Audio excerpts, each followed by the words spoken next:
One of the other aspects of the announcement was the announcement for members to be able to submit hymns that they would suggest should be added to the hymn book that are existing, already in existence, and also suggestions to remove.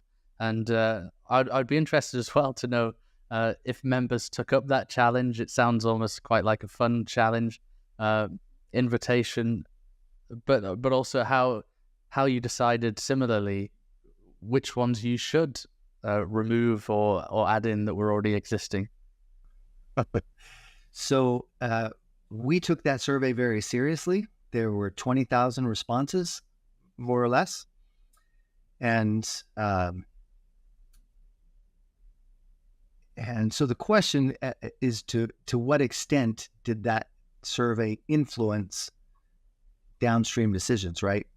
And the answer is to varying degrees, meaning the committees that are assessing the hymns, the currently existing hymns,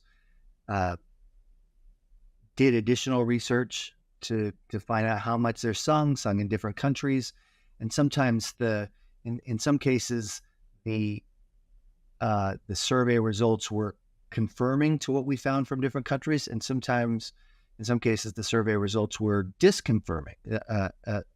So in other words, there are a number of songs that saints living on the Wasatch Front just don't like to sing. But in Central and South America, it's one of the top 10 to 20 hymns. And so we try to find some balance that way. And when we present the hymns to the senior leaders of the church, we try to share as full of a picture as we can. One of the top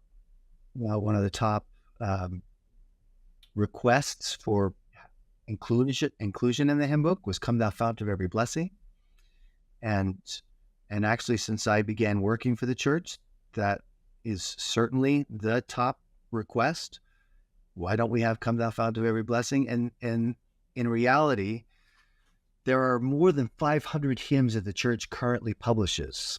The English hymn book has 341. But when you add in hymns that are in other languages that are not in English, that number boosts up to over 500. And "Come Thou Fount of Every Blessing" is in a number of them.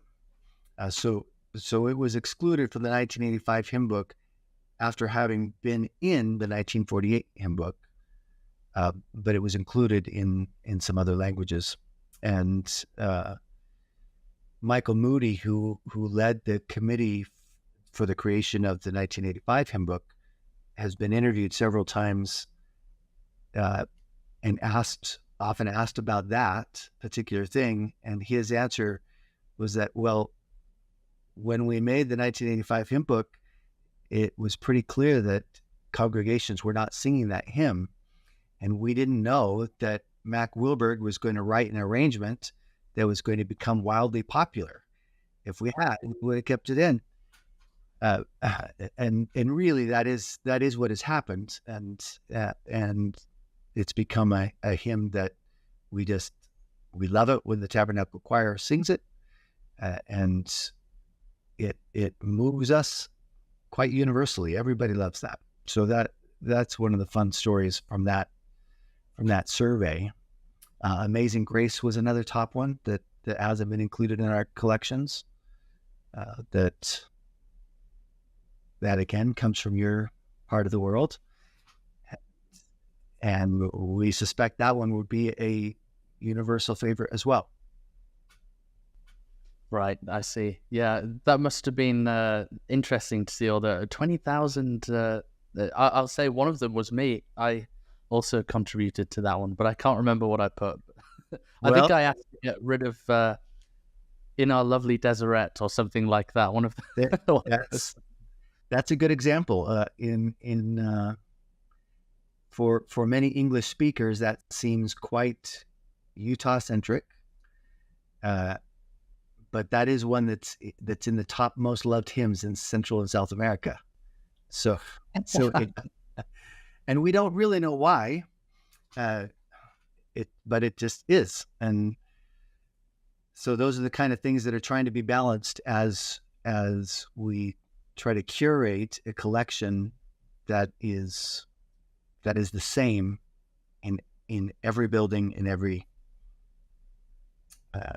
country.